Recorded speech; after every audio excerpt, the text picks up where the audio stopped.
After the wind and moon scene extinguishes, the falling flowers and flowing water reveal the old spider demon. In the picture, Boshan Road is kicked over and there is a clear chewing sound, which indicates that the old spider is eating something. However, per the eldest sister's instructions, don't appear when the old spider is eating. So, the protagonist's situation at this moment is undoubtedly very dangerous. Then, in the video, a young girl's voice, distinctly different from the old spider's, suddenly appears. If you listen closely here, you will find that the voice is indeed different. The person shouting here might be the eldest daughter who has been concerned and advising us all along.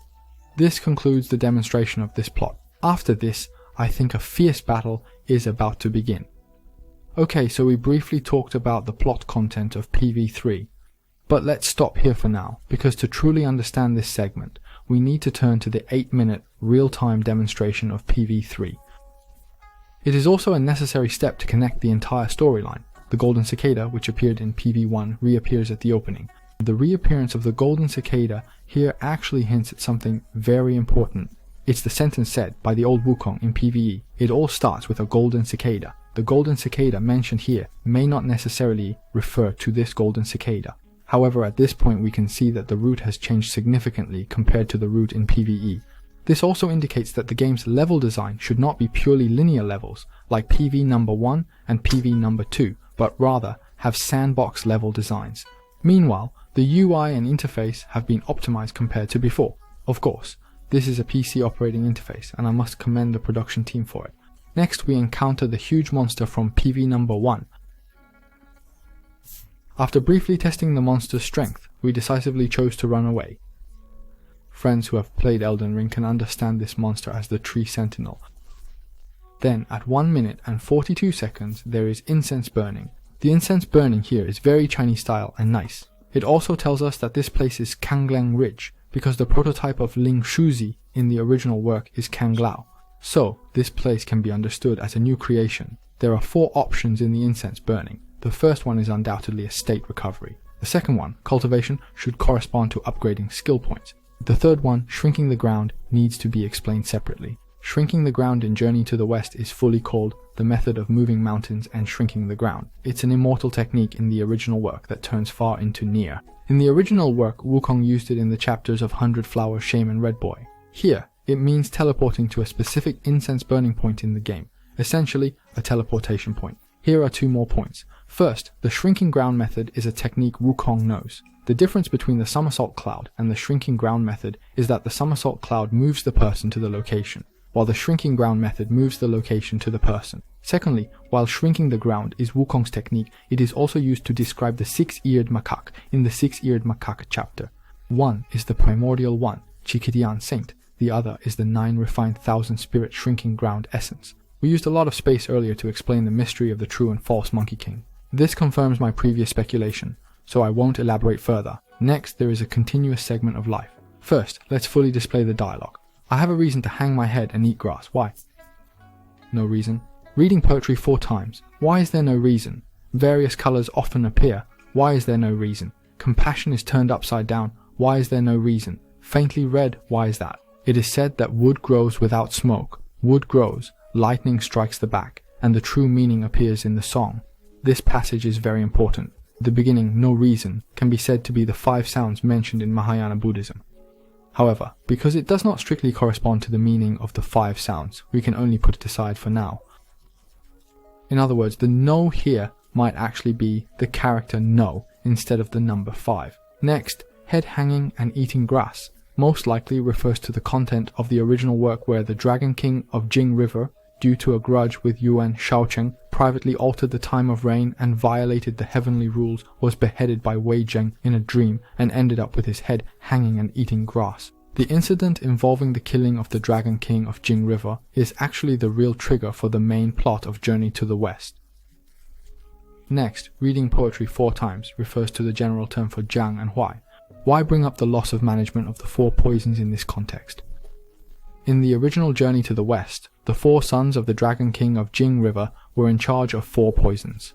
The green-backed dragon guarded the Yangtze River, the red-bearded dragon guarded the Yellow River, the little yellow dragon guarded the Huai River, and the little black dragon guarded the Ji River. They were originally supposed to manage the four poisons, meaning they were originally personnel of the Heavenly Court. However, they no longer manage the four poisons as they once did. So what is the inevitable result in the end? It's floods and widespread suffering. The situation gets worse later, with compassion often turning upside down. The entire three realms have lost the concept of good and evil, causing widespread suffering. Finally, there's a subtle sense of relief. Why? What is subtle here? Because there are no subtitles. I listened many times. It sounds like a second or third tone, or a third and third tone. Here, I will lay out the possible characters for you. So, from the result, this passage is a voice prompt guiding the player to the boss room. Therefore, using the word subtle here might be more appropriate. Later, no smoke at dusk, long thunder strikes the back, and the true meaning reveals itself in the song.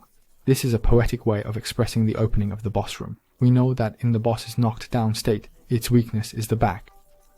So here, striking the back and the true meaning reveals itself in the song is really well written.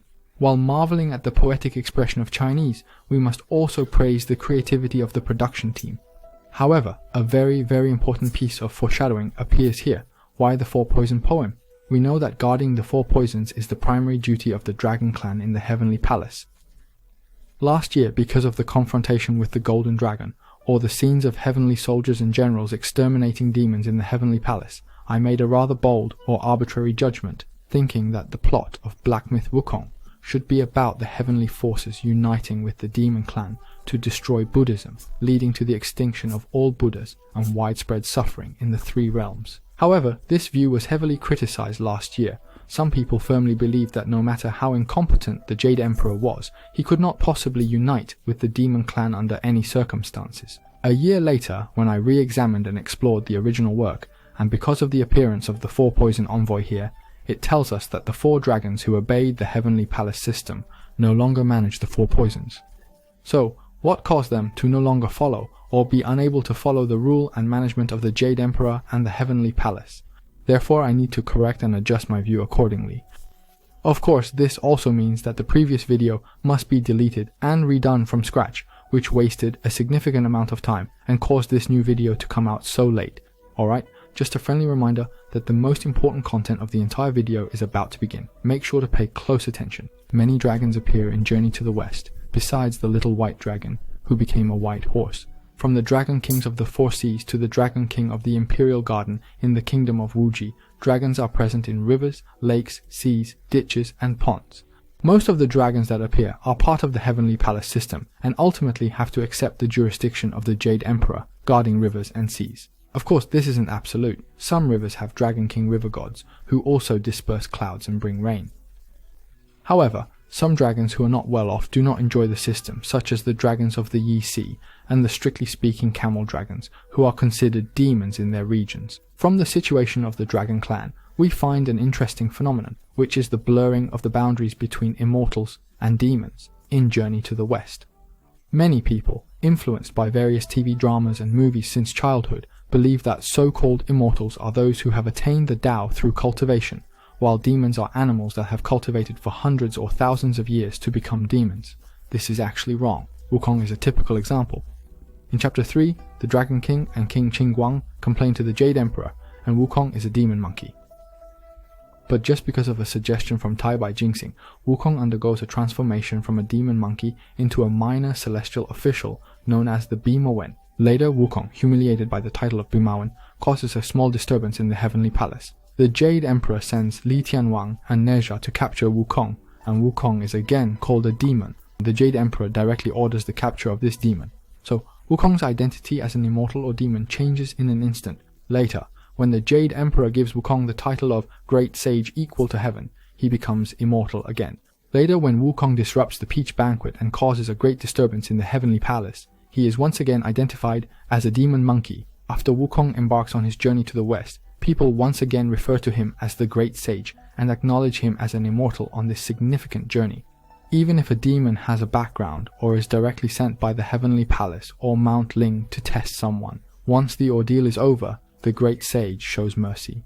These demons, who cause trouble in the human world, then transform back into their original forms as immortals. So, who decides the boundary between immortals and demons?